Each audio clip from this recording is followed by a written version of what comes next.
Yo, yo, yo, gang, I think I'm live after some technical difficulties. Yes, I am. Yes, we are.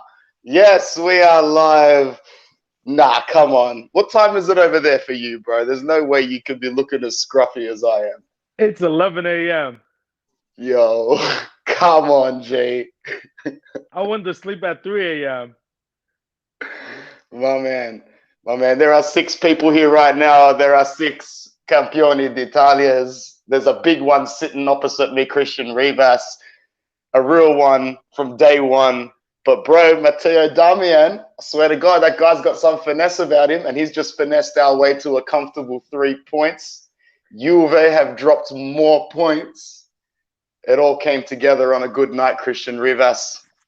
Yeah, I mean, it's done deal. Yo, the more and more closer we go, the more and more likely it seems my prediction of Sampdoria is gonna be the game. Sampdoria is the one, because if we beat Crotone next week, we'll probably be within 1 point, or we might even be there.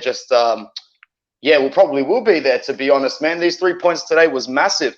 I mean, it took a while for it to come, obviously, and the boys looked very flat out there, like they really are just hoping that individual talent gets them over the line. But today it was Antonio Conte's substitutions that got us over the line, and I saw the group chats popping. I saw them flipping their shit when it was Darmian that was coming on and not Alexis straight away, because I think the initial substitution, if I'm correct, was Sensi Darmian, right?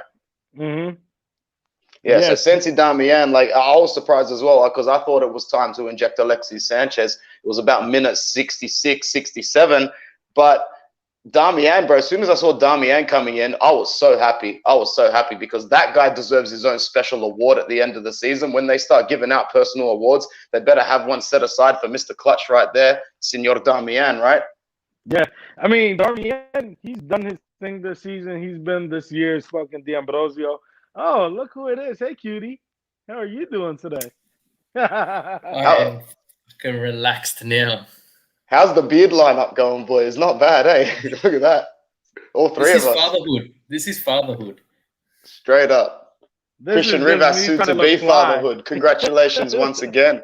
Yo, Christian, is there... Christian and Bruno, you're both having kids in the same year that Inter's breaking an 11-year cycle. I don't need any more proof, bro. You guys are all the good luck I need. Now, see, Bruno, even I was like this until tonight, but after that win, bro, it's not a matter of if, man. It's a matter of when. So I'm looking forward to waking up tomorrow and every other day. Let's talk about the game. 17 people here already. All right, smash a like on the button, smash a like on the video. And, of course, go and check out our boy Raul Uncle Sharma, who's live now as well. No hard feelings if you turn this stream off to go and watch my boy over there. But, Bruno, what are you thinking of the game, man? Talk to me, because I know you were worried. I could see you. Conte adapted.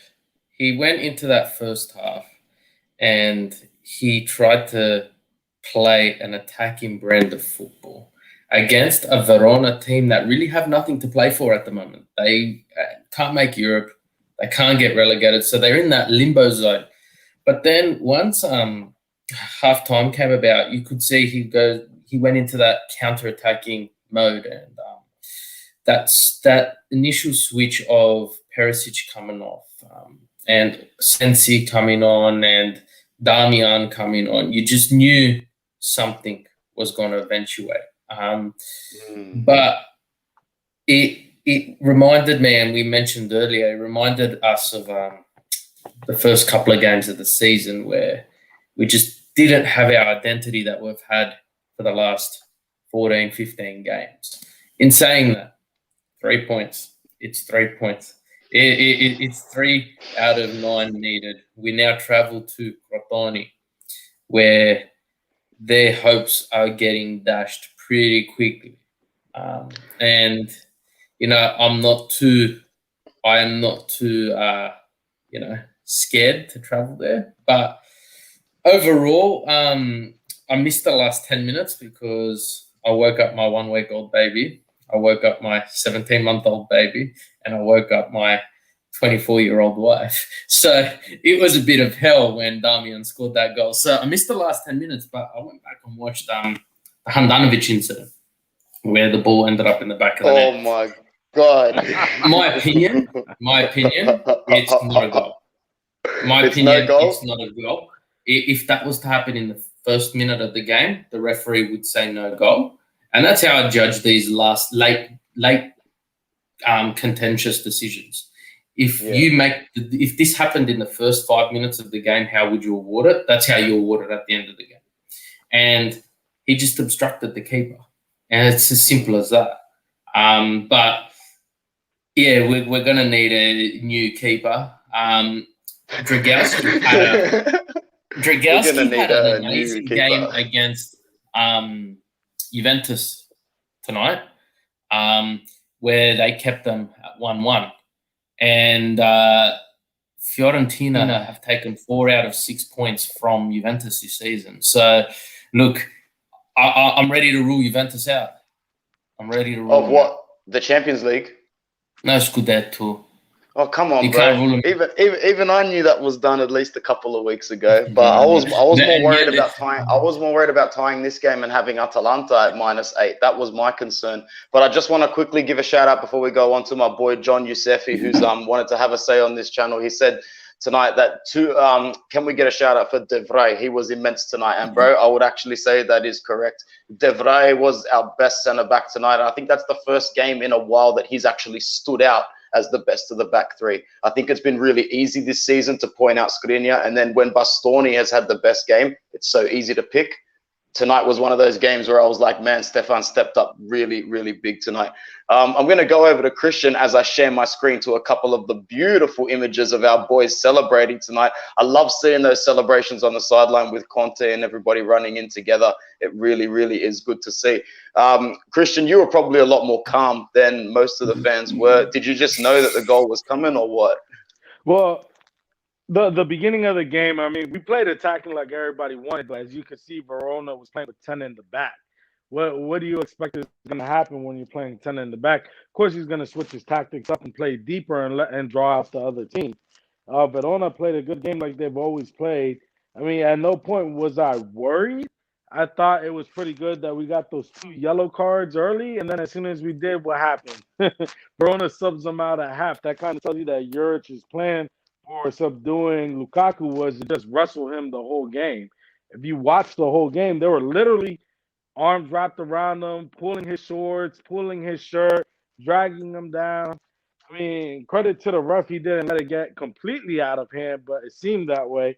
Onto what Bruno said about Handanovic. Yo, bro, I thought that was literally, it could have gone either way. I see it like you did, goalie interference. You know, he got in the way of the keeper. It shouldn't have been a goal, but I can also see the argument on why it should have been a goal. The two did clash, but the thing was it didn't clash as bad as it should have been. You know, and Handanovic, no excuse, bro. You catch that ball. No excuse. Don't even give it a chance to go to VAR. You get that ball. Stop being. I don't know what's up with them. They literally put an interesting stat early this morning on ESPN. They said this season Handanovic has had 3 errors that led into goals.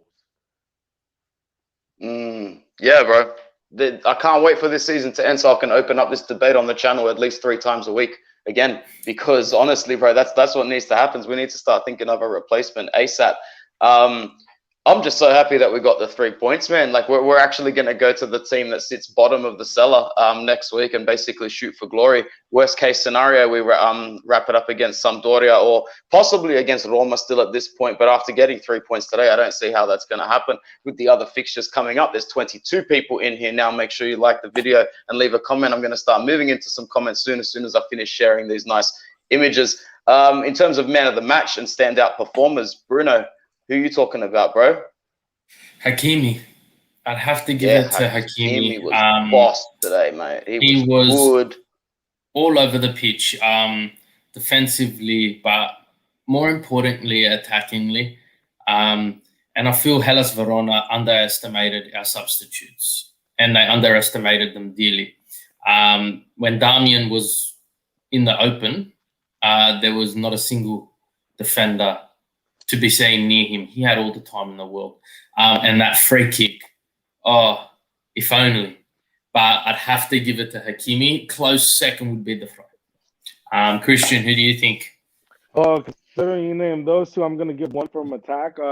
Actually, two. I think Lukaku and Toto still had a good game. Toto had that brilliant play at the end. If only he would have finished that, we would be talking about how masterclass of a goal that was.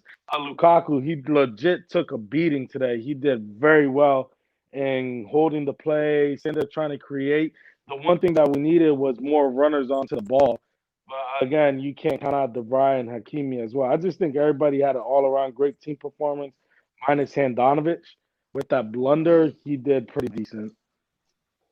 Yeah, no, good shout for all of those players. But for me, it's actually going to have to go to De Vrij. I thought he was fantastic today. You know, Christian always knows how to talk sense. And I still think Lukaku had a sloppy game. But as soon as you said it, all the times that he just absolutely got ransacked to the ground are coming back to mind. He was absolutely belted off the park, Romelu Lukaku. So, yeah, big ups to him. And Lautaro as well, I think, was fantastic. And you're right, had he scored that goal, we'd be talking about an absolute screamer. And him saving the game once again. I thought injecting Alexis Sanchez off the bench was once again quite good. He always knows how to carry men with him, and you know that's what he's just going to keep doing. In terms of the subs, good to see Sensi get some minutes. Yeah, Christian? Yeah, no, he's doing well, you know. Not gonna lie, every time he gets on the ball, I'm scared that somebody's gonna come behind and try and take his ACL out, because that's what they usually do. I still think that he needs to kind of rebuild himself. He's still very important to this team. In the offseason, when we're looking at moving players, he would be one of the last ones. Of course, I would look to move Vecino and then Gagliardini before I move Sensi, just for the simple fact that I can do away with those two players going and joining Fiore and then going to Juve. But I don't think I can do with Sensi going to Sassuolo or Sampdoria and then going to Milan or Juve and bossing out there.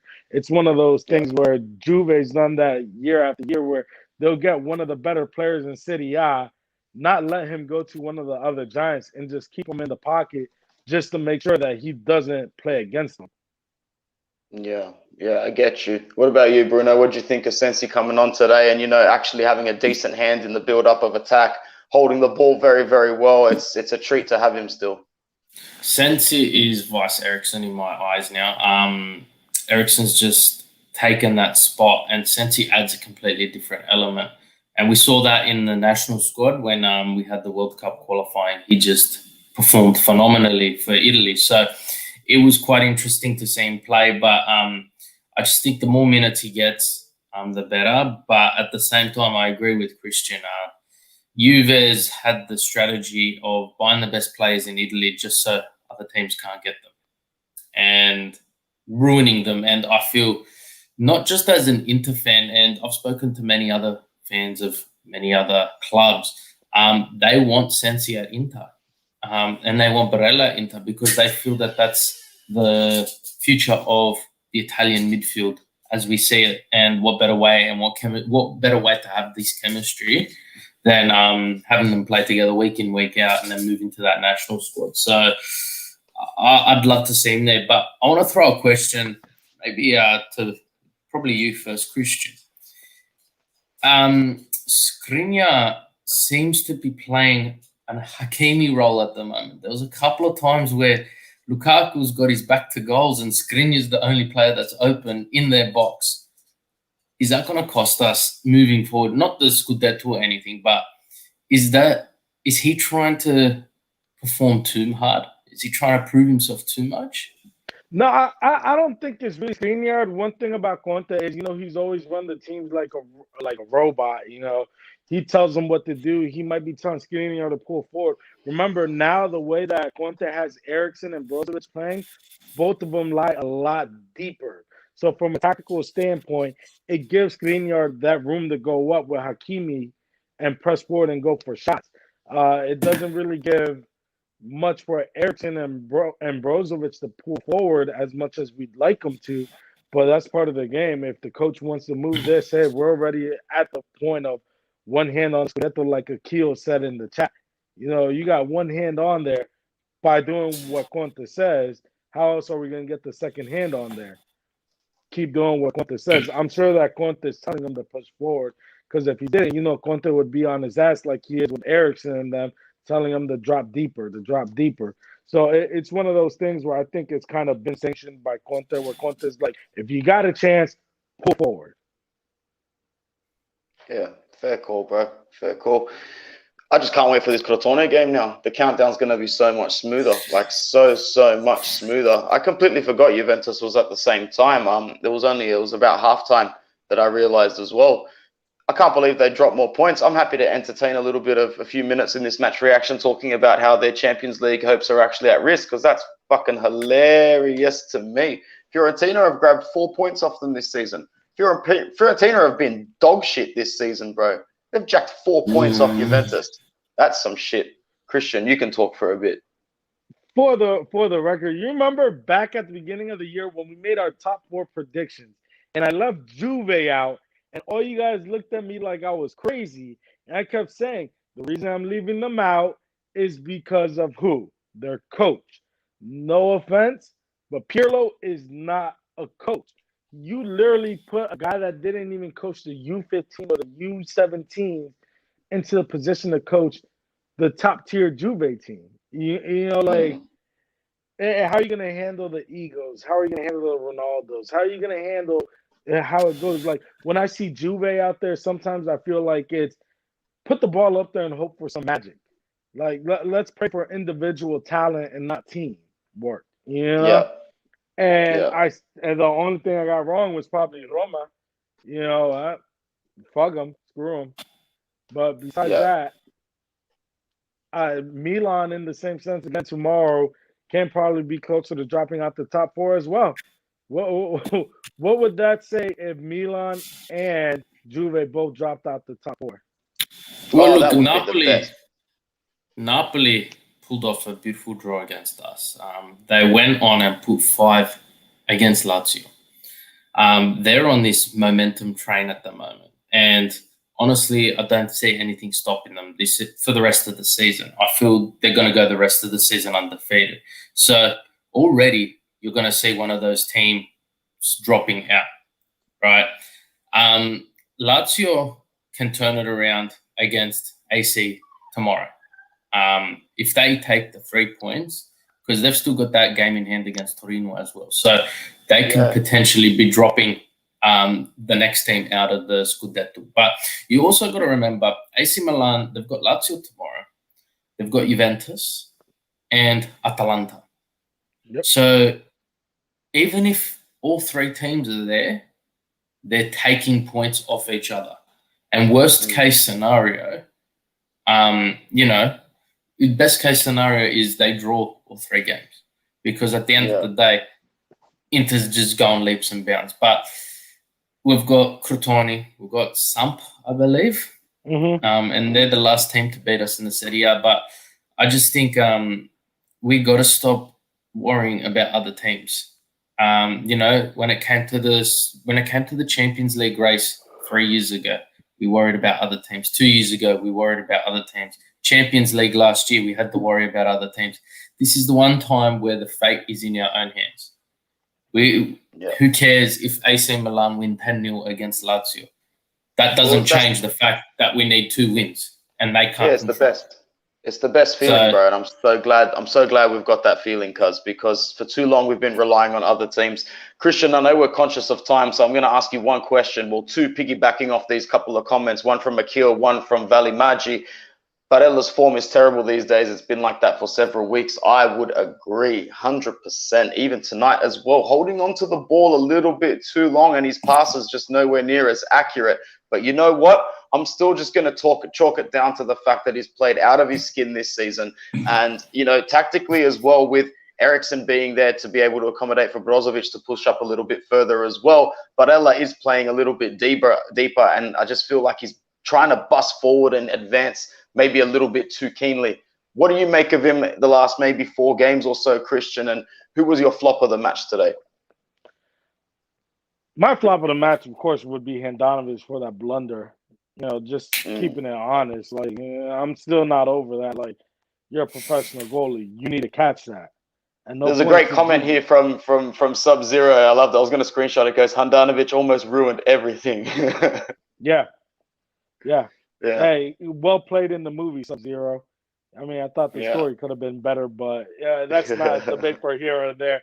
We could talk that later. But in terms of Barella, I'm 50-50 on him because I don't think he's terrible. I think he does try to overcompensate sometimes.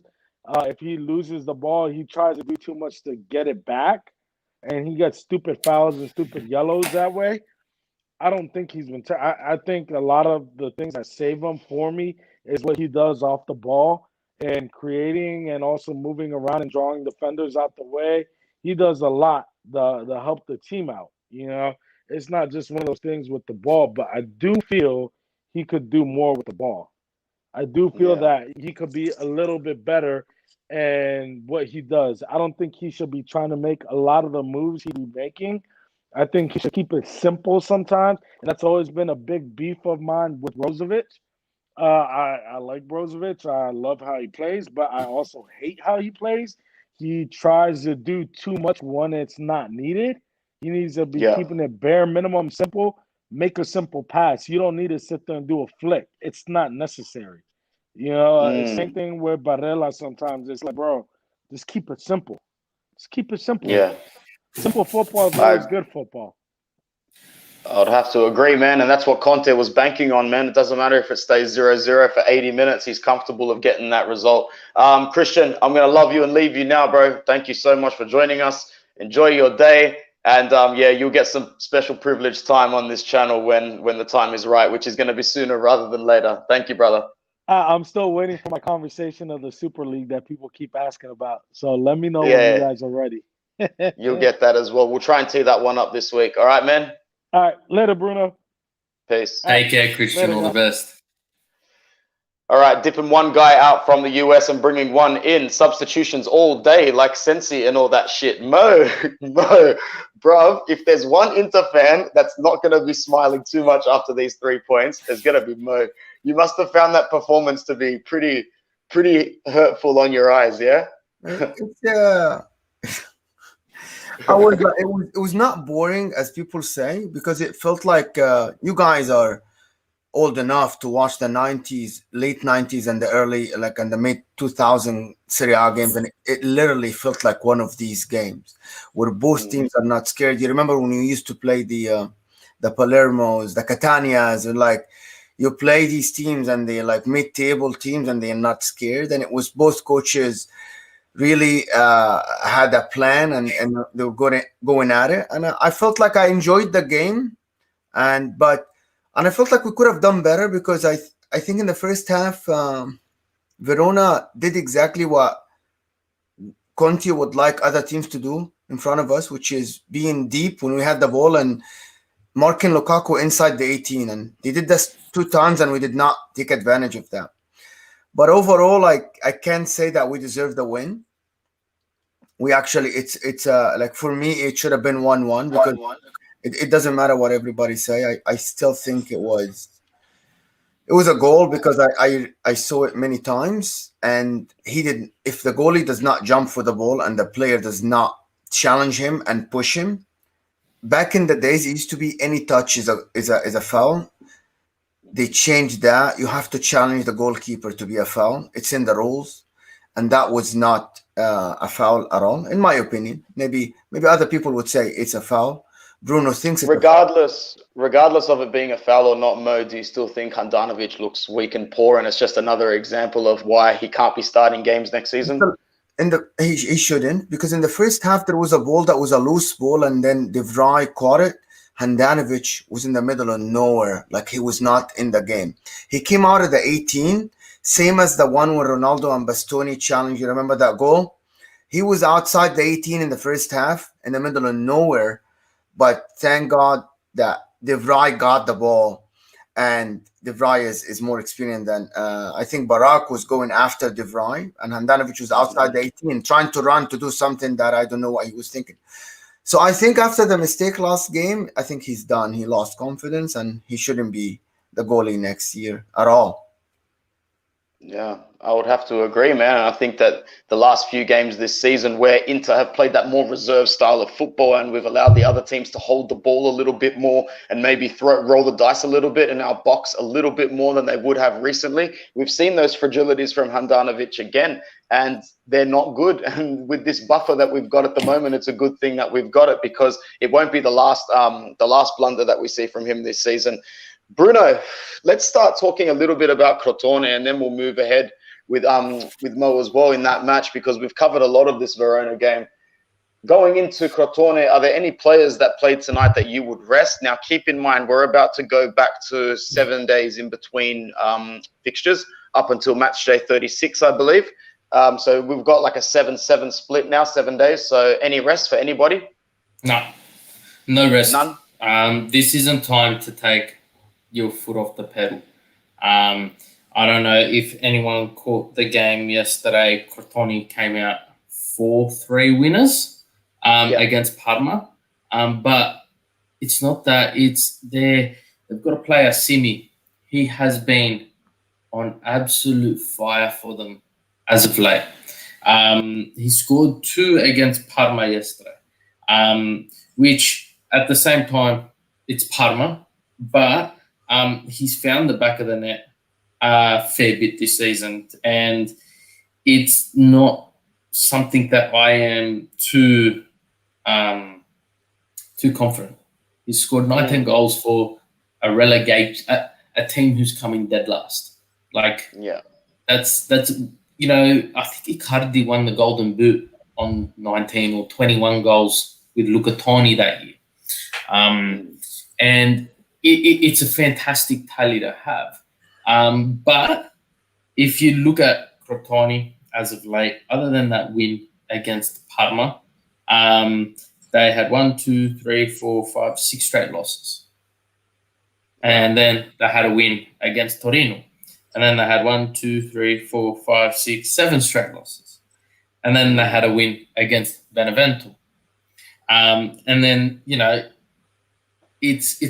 they're a team which you can easily underestimate by going into it with 3 points in your head already, because they're the south of Italy. They've got that grinta. They're going to push, and we've seen time and time again where these smaller teams have cost Inter dearly. Will it cost us the Scudetto? No, it won't. But at the same time, I'd rather wrap it up sooner than later because we're moving into something. And I'm confident we'll get the 3 points. But playing match day 33 or 34, whatever it is, I think it'll be 34, against a team which is about to get relegated is like playing in form Barcelona.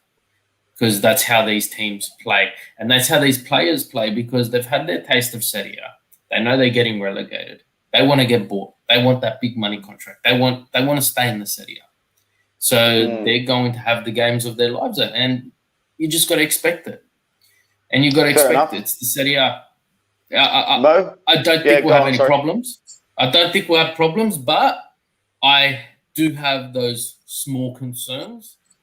But I'll give us a 95% chance of winning this game if we keep the same team. We cannot rest on Crotone. No, fair enough. Mo, would you agree? I mean, the only player that I would consider giving rest to is Handanovic for Radu, but I don't think you slap the captain in the face this close to securing the Scudetto. Mo, going into Crotone after the performances from the Ragazzi tonight, is there anybody that you would change? Do you think maybe Matteo Darmian has earned himself a spot in the starting lineup?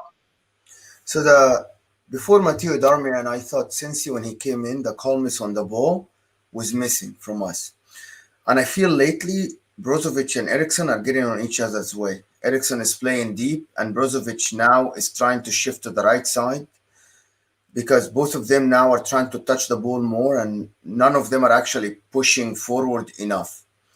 And this is why Barella today tried a couple of times to push to the 18, but by himself, supporting the 2 forwards is not enough sometimes, especially if your wing backs are wide. Perisic tried to go to the 18. We saw Perisic many times in the same line as Lukaku and Lautaro inside the 18. but there was no pass coming in for them. It was always hands up. It's like, what did you guys do? Why the pass never came, right? I thought since he came in, he connected better than both Brozovic and Eriksen, to be honest. Because, okay, to be honest, we know that Sensi is on the same level. When we saw him in the beginning of last season, he's in the same level as Eriksen when he was in Tottenham, right? Sensi is a great player on his day, right? Like, there's a lot of videos out there that show Sensi and what is he capable of. And there was talk about Barcelona and another teams coming in for him, Man City, right? If Sensi can put 2 games in a row like what he did and with Italy, I think Sensi should start, to be honest, because in the midfield, he's a game changer. He's the Eriksen that we don't have. He's the 100% Eriksen from Tottenham. Eriksen that plays now is 80%. He's pretty decent, better than Gagliardini, better than Vecino, better than Vidal, better than all of these people, okay? But he's not Sensi when Sensi is great. Sensi today gave us another dimension in passing. This is the only player I would give. Perisic, Darmian, I think they're very similar to each other, Perisic and Darmian. But Darmian, in somehow he has a little bit of more experience in Serie A. For some reason, he gets in better positions than every other wing back we have, even Hakimi. But he's underestimated. Absolutely, because he's always in the right position for a cross or a pass or a scoring opportunity. And Hakimi is always coming from the back, but sometimes the camera goes to the front line and Darmian is in the right position. It's like, how did he end up there? He knows, because I think he knows Conte's system better than any other wing back we have. But these are the only 2 guys. Even Lautaro today had a little bit of not great touches, but he's still my starting striker next to Lukaku without a doubt.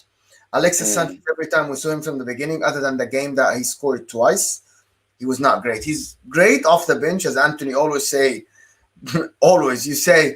He's always off the bench is better than a starting. So these are the only people that I would think that maybe I put Eriksen, as Akil just said. I would put Eriksen as a regista, maybe, and put Sensi, or I would just give Eriksen a little bit of rest. And everybody's saying bench Barella. I'm sorry. You can't bench your box-to-box midfielder because you don't have an alternative. He's the only one that when Eriksen and Brozovic are going to be behind Lukaku, if we're pressing, for example, he's the only guy who's going to sprint at a 33 kilometers per hour trying to catch a counter-attack. Brozovic and Eriksen are not going to do that, and you can't have 3 midfielders are not quick, and Barella cannot be benched. Yeah, fair enough. Fair enough. I'm going to throw it out to the boys for any final thoughts on this fixture now, because we are coming to that time where it's definitely time to get some sleep before work. So we'll go straight to Mo. Mo, overall thoughts going forward. There'll be plenty of content coming on the channel, but it looks like with these 3 points, Mo, the job is done. The job is done for Conte in his 2nd season, and we might just be able to look forward and see how we can build this into a sustaining champion side. Would you agree? I disagree completely, which is a surprise. After the last 3 games, and after I saw Crotone playing without any fear, I think telling people that the job is done, we still need 6 points, right? If Atalanta win today. And we have 5 games left. Udinese, Crotone, Samp, Roma, Juventus.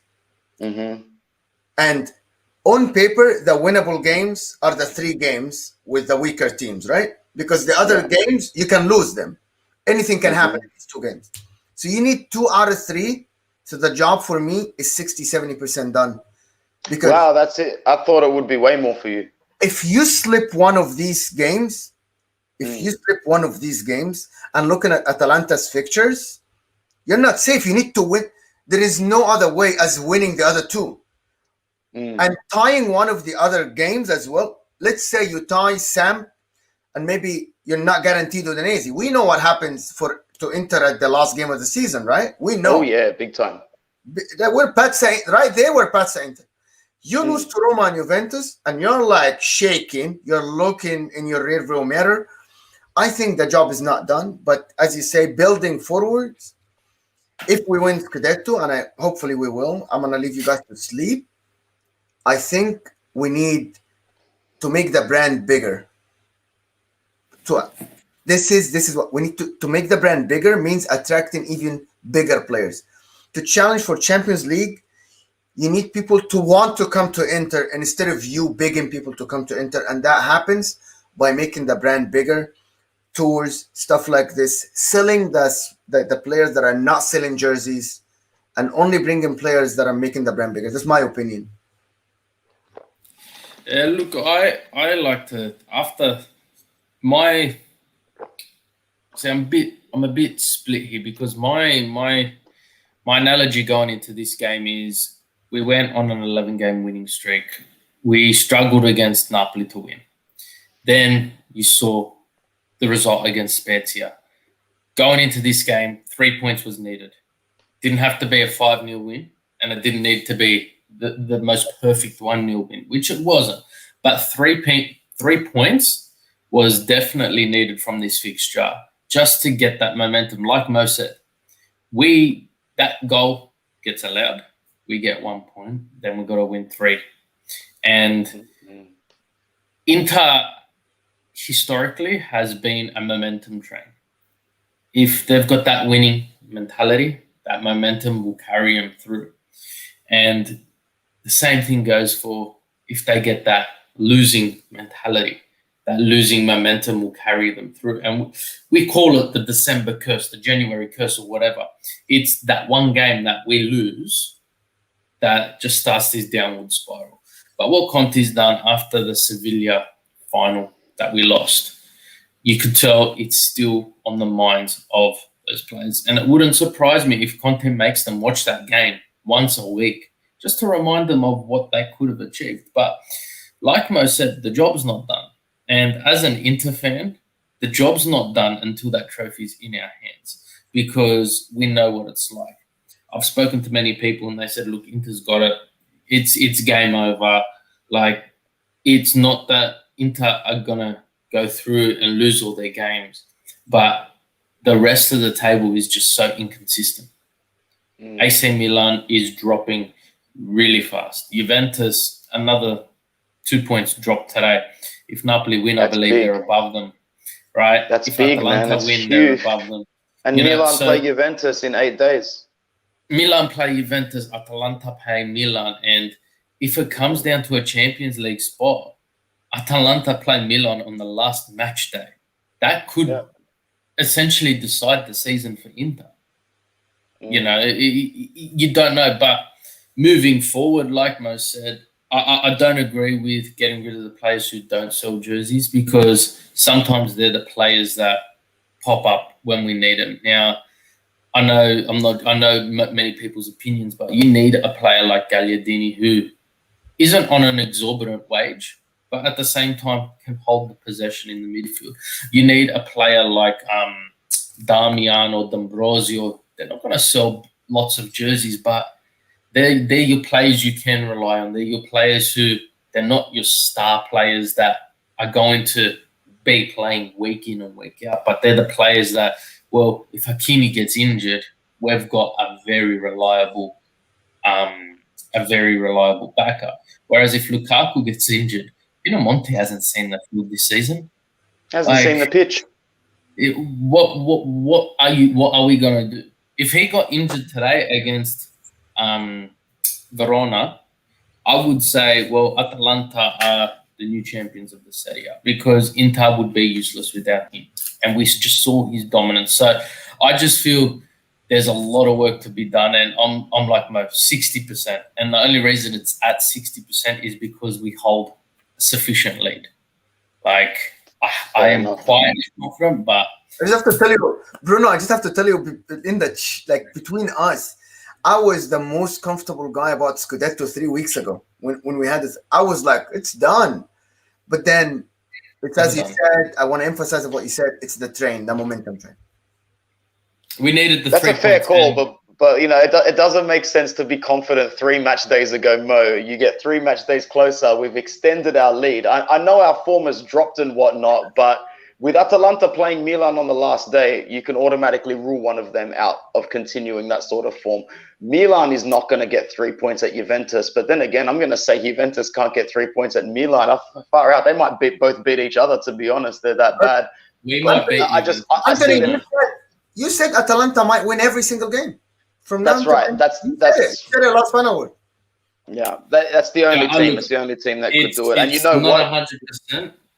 But what most said, I think, the other day when we were doing the final word, because I didn't get to watch the whole game, and then I watched the replay. Atalanta should have been up 3-0 against Roma in that match by halftime. It should have been 3-0 at halftime. So they can win every game, right? Based on 100% they can. 100% they can. Yeah. Well, let's just hope at the end of the season, and we'll talk way more about this. We're sitting in a nice top four with one of, or maybe both of Milan and Juventus out of it, because that top four race is looking very, very juicy. Anyway, I can feel my voice fading out a little bit. Bruno, try and get some sleep with your beautiful family. Mo, we'll check in very, very soon on Inter Worldwide. Plenty of content to come. So everybody who was in the chat, thank you very much. Another 3 points, 5 games left. Thank you very much, boys. Forza Inter. Ciao, ragazzi.